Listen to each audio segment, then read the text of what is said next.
So guys most probably ये मेरी आखिरी वीडियो होने वाली है बैकलॉग के ऊपर। एंड अब मैं इसके बाद भाई कोई भी वीडियो बैकलॉग के लिए नहीं बनाने वाला हूँ। एंड अगर भाई तुम लोग इससे ज़्यादा लेट हो ना तो तुम लोग लिटरली भाई नीट नहीं निकाल सकते अगर तुम लोग का अभी भी ज़ीरो बैकलॉग कंप्लीट बैकलॉग लगा हुआ है, ठीक है। एंड इस वीडियो में मैं तुम लोग को डिटेल में एक एक सब्जेक्ट का बैकलॉग कैसे क्लियर करना है वो बताने वाला हूँ। एंड क्या क्या चीज़ें करनी है वो सब बताने वाला हूँ कि तुम लोग को अभी के लेक्चर्स करने चाहिए या नहीं करने चाहिए या जो भी चीज़ें हैं, ठीक है। तो वीडियो में एंड तक बने रहना या जिस भी सब्जेक्ट का तुम लोग को देखना हो उधर तक ही बने रहना, ठीक है। अब सबसे पहले भाई बात करते हैं कि तुम लोग का बैकलॉग लगा ही क्यों, ठीक है। कुछ लोग भाई कोई भी रीज़न हो सकता है XYZ कि तुम लोग कॉलेज का वेट कर रहे थे, कॉलेज नहीं मिला, आइदर CUET के थ्रू या नीट काउंसलिंग के थ्रू, या तुम लोग भाई देख रहे थे किसी घर पे डेथ हो गई या कुछ भी हो गया, कोई भी रीज़न हो, ठीक है। तुम लोग का बैकलॉग अब लग चुका है। एंड इसका मेन कॉज क्या था भाई, तुम लोग इनकन्सिस्टेंट थे कि अगर पढ़ाई या तो स्टार्ट ही नहीं करी है, या अगर स्टार्ट करी तो एक दिन लेक्चर किया, 2 दिन लेक्चर नहीं किए, तीसरे दिन लेक्चर कर रहे हो, फिर उसका 4-5 दिन लेक्चर छोड़ दे रहे हो, फिर 2-3 दिन का मोटिवेशन है, फिर लेक्चर किए, फिर छोड़ दे रहे हो, ठीक है। एंड देन तुम लोग वापस से कर रहे हो, छोड़ रहे हो, कर रहे हो, छोड़ रहे हो, ठीक है। एंड इस तरीके से तो भाई बैकलॉग नहीं कंप्लीट होने वाला है। तो सबसे पहले तुम लोग को कंसिस्टेंट होना पड़ेगा। अगर ये नहीं रहोगे भाई तो तुम लोग का आगे बैकलॉग क्रिएट होता जाएगा एंड वही तुम लोग को आगे भी प्रॉब्लम देगा। तो भाई इससे बेटर है कि अब से डेली पढ़ने बैठ जाओ अगर तुम लोग को नीट निकालना है, नहीं तो भाई नेक्स्ट जॉब के लिए तैयार हो। बहुत फ्रैंकली बोल रहा हूँ भाई, ठीक है। अब बात करते हैं सेकंड चीज़ कि तुम लोग को अभी के लेक्चर्स करने चाहिए या नहीं करने चाहिए। तो भाई केमिस्ट्री के लिए तो मैं ये बोलूँगा कि केमिस्ट्री में अब इनऑर्गेनिक स्टार्ट हो गया एंड ज़्यादातर बच्चों का फिजिकल में बैकलॉग है, जैसे मेरा लगा हुआ है।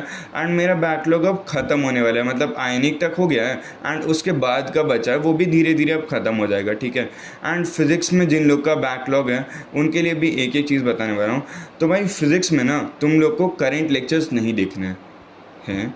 तुम लोग सोच रहे हो कि भैया ये क्या बोल रहे हो, करेंट लेक्चर्स नहीं देखेंगे तो पुराना करते करते फिर बैकलॉग नया बनता जाएगा, ठीक है। तो भाई मैं बहुत सोच समझ के एक चीज़ तुम लोग को बता रहा हूँ।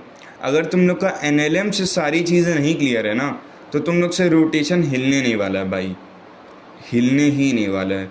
बहुत बड़ा चैप्टर है, बहुत डिफ़िकल्ट चैप्टर है। तो भाई अगर तुम्हारी पहले की चीज़ें नहीं क्लियर रहेंगी ना विद द सेम टीचर, अगर किसी ने MR सर से शिफ्ट करके आया तो उसको भी भाई NLM से करना है।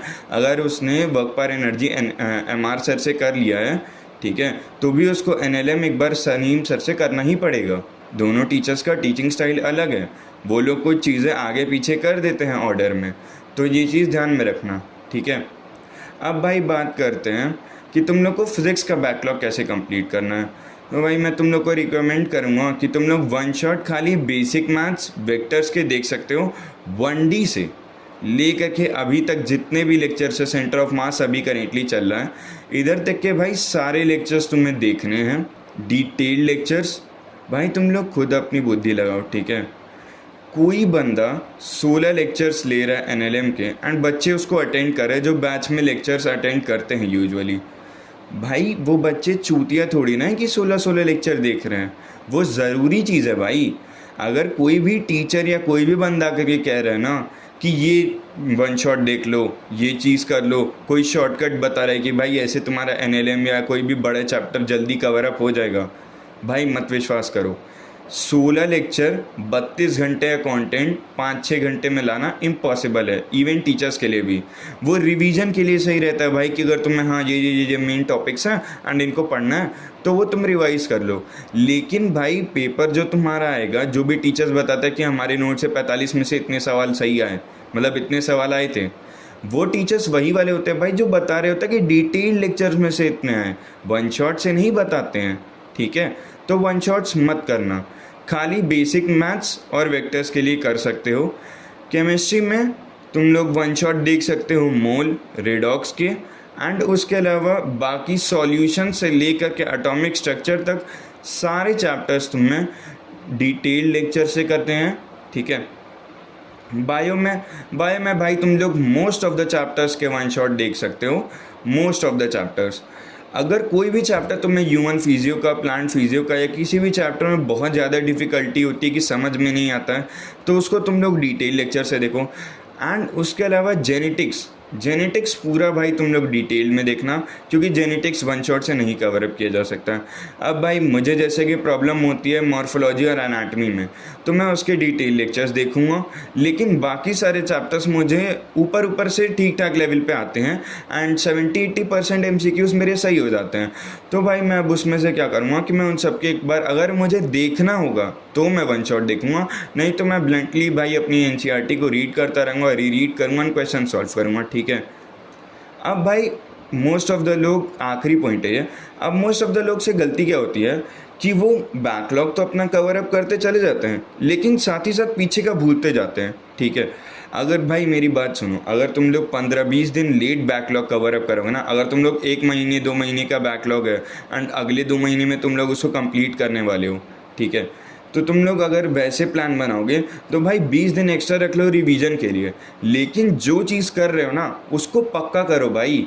ऐसा नहीं है कि अरे भाई लेक्चर देख लिए चैप्टर ख़त्म, भाई दैट्स 10-20% ऑफ द पार्ट। उसके अलावा तुम्हें उस चैप्टर को रिवाइज करना है, उसके क्वेश्चंस लगाने हैं, DPPs लगाने हैं, वो सारी चीज़ें मेन पार्ट है भाई, तो उसको मत स्किप करो। अभी के लिए मैं क्या बोलूँगा, तुम लोग लेक्चर्स देखो, क्लास में क्वेश्चंस रोक के लगाओ।